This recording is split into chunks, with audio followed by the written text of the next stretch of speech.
Assalamualaikum warahmatullahi wabarakatuh. Kali ini tutorial irsyad akan memberikan cara bagaimana memotong gamis umbrella. Gamis yang lebar seperti ini.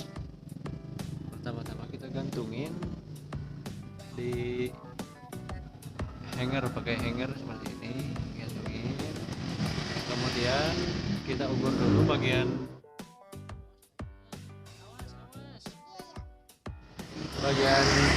tunggu cowok eta listrik. Bagian pinggir kita ukur, bagian sini diukur, dari atas, dari bahu yang ini juga diukur. Kita ukur dari sini, dari pundak, tingginya berapa yang diinginkan, dari sini tingginya berapa yang diinginkan.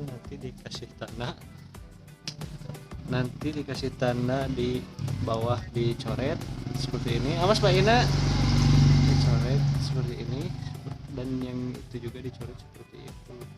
Terus kemudian kita garis pakai penggaris, tandain garis lurus, terus kemudian kita potong di saat digantung itu juga.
Kemudian kita rapihkan yang kita bulatkan ya, seperti ini.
Jangan syar'i. lupa